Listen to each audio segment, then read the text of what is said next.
I'm now joined by the founder, the brains, and the initiator behind AIMS and ASOS, Mr. Reinhold Xoagub.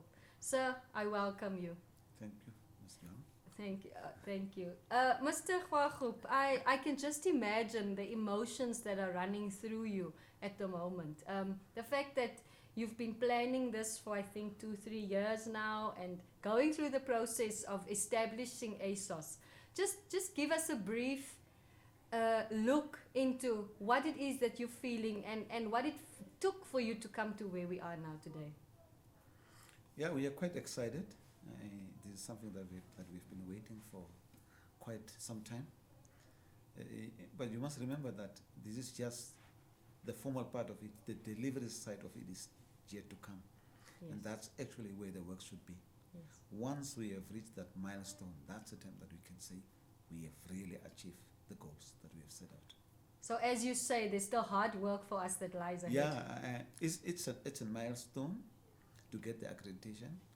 Obviously, it gives us a lot of muscles to be able to do quite a number of things that we could not do without the accreditation. But now that we have it, it means hard work going forward. All right. Mr. Xoagub, hearing from you, I'd like to find out what is it that you want us to achieve with ASOS? I would say if I look into the future, if we can help with the program, the students that are academically not inclined and that can make a career out of the program and have tomorrow a life based on this qualification, I would be most happy. On another note, I'd like to find out from you, who do you expect or wish to partner with ASOS to take this further and take it to the entire Namibia? Like I said in my previous speech, it is there are quite a number of stakeholders that is to come on board.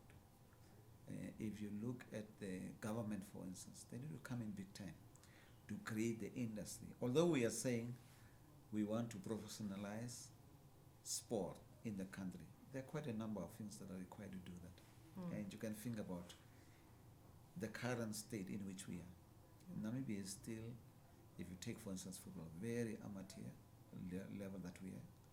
If you take the athletes that we are, even ones that we are taking abroad, they cannot represent themselves just by a normal substance of being a taught, educated, self-sustainable person to help himself out there.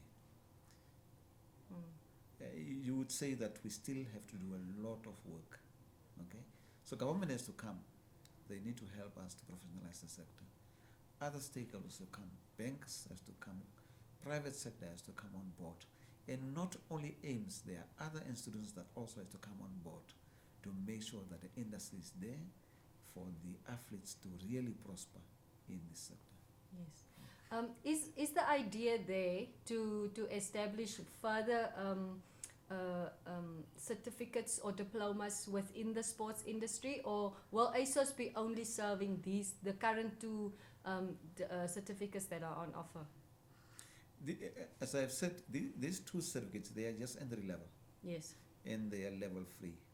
Remember, the plans are that level 4, we need to introduce a program that can introduce athletes or whoever has graduated from level 3 so that they can have an understanding of what fields are there in which they could specialize. Yes. And then level 5 then can be a level where you choose to become maybe a sports journalist, an administrator, or a coach, or you're going to play professional for whatever it is. So from level 3, you're going to stream out. Yes. You become a professional, or you can opt to become an administrator, for instance. Yes. In any of those fields that I've just mentioned. Yes. Mr. Xoagub, I'd like to find out from you, if a prospective student had to listen to you, or someone with influence that would maybe want to get involved, how would you encourage them to become part of ASOS?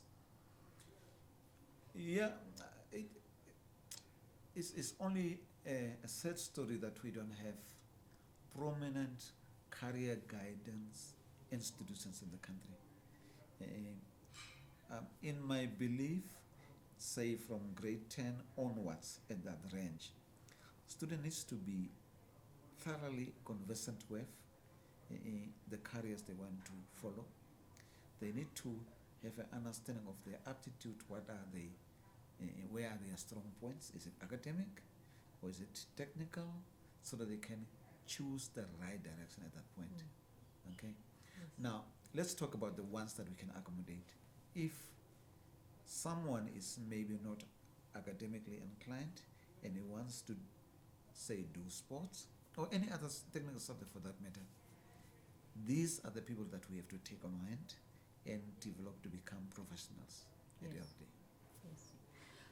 And then a last question, it's a general one. I want to ask you, someone who's now speaking to the educational sector of sport, what do you think sport as a whole looks like in Namibia in the future? I see sport becoming an industry. If all the players that I've said is coming on board, then obviously there's going to be industry. Industry will need people that are educated, people that are technical, people that are administrative, to serve the industry. So for me is come at the end, the industry has to provide or to be supplied with the resources that I have just said. Yeah. Mr. Xoagub, I thank you for your time. I thank you for your willingness to impart so much into the Namibian sports industry. I thank you for your hard work, and I thank you for just pushing through and making ASOS a reality.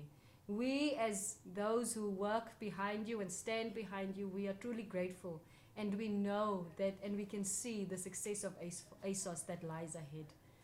Thank you very much. Thank you. And thank you for the interview as well. Thank you, Mr.